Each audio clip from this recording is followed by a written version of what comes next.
VS 369 TV news channel కి స్వాగతం. విజయవాడ నుండి బళ్ళారి వైపు వెళ్తున్న సిమెంట్ ట్యాంకర్ బోల్తా. ఆర్టీసీ బస్సును తప్పించబోయే ప్రయత్నంలో ట్యాంకర్ బోల్తా. నంద్యాల జిల్లా మండల కేంద్రమైన పాములపాడు జెడ్పీహెచ్ఎస్ స్కూల్ వద్ద అదుపు తప్పి బోల్తా పడ్డ ట్యాంకర్.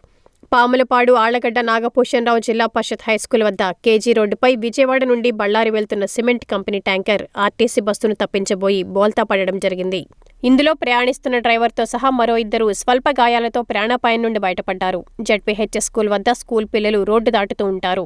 ఇక్కడ వాహనదారులు స్పీడ్గా వెళుతుంటారు. ప్రభుత్వ అధికారులు స్పందించి ఇక్కడ 2 స్పీడ్ బ్రేకర్లు వేయించగలరని స్కూల్ టీచర్లు VS 369 టీవీ న్యూస్ ఛానల్కు తెలియజేశారు.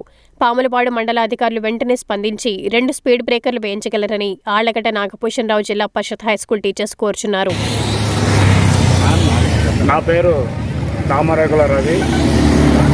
ఇక్కడ స్థానిక జిల్లా పరిషత్ హై స్కూల్ నందు టీచర్గా పనిచేస్తున్నాను. ఈ పాఠశాల కర్నూలు గుంటూరు హైవే పక్కలనే నెలకొల్పబడి ఉంది. ఈ హైవే అనేటువంటిది చాలా రద్దీగా ఉంటూ భారీ వెహికల్తో పాటు చుట్టుపక్కల ఉన్నటువంటి గ్రామాల నుండి మోటార్ సైకిల్ మీద ప్రయాణించేటువంటి ప్రయాణికుల రద్దీ కూడా ఎక్కువగా ఉంటుంది.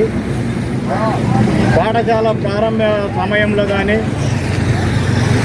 పాఠశాల వదిలిన తర్వాత కానీ విద్యార్థులు రోడ్డు మీద వెళ్ళడానికి అనునిత్యము భయపడుతూ పాఠశాలకు వస్తూ ఇంటికి వెళ్తున్నటువంటి సందర్భాలు,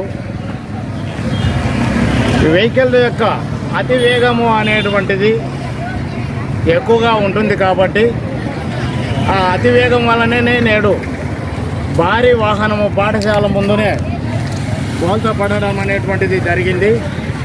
అదే స్కూల్ టైంలో అయినట్లయితే చాలా ప్రాణ నష్టం జరిగేది అని చెప్పేసి మేము తలస్తున్నాము.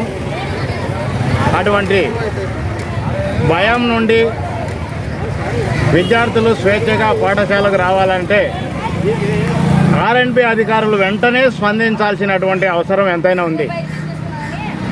ఇక్కడ పాఠశాలకు ముందు అటువైపు ఇటువైపు స్పీడ్ బ్రేకర్లు వేసినట్లయితే పాఠశాల ముందర కొంతవరకు వాహనాల వేగం తగ్గి విద్యార్థులు స్వేచ్ఛగా రోడ్డు మీద ప్రయాణం చేసేటువంటి అవకాశం ఉంటుంది. కాబట్టి మేము R&B అధికారులను కోరేదేమంటే ఎటువంటి ప్రమాదాలు జరగకుండా విద్యార్థులకు ఎటువంటి హాని కలగకుండా వెంటబడి మీరు రోడ్డు పైన స్పీడ్ బ్రేకర్లను ఏర్పాటు చేయవలసిందిగా మనవి చేస్తున్నాను.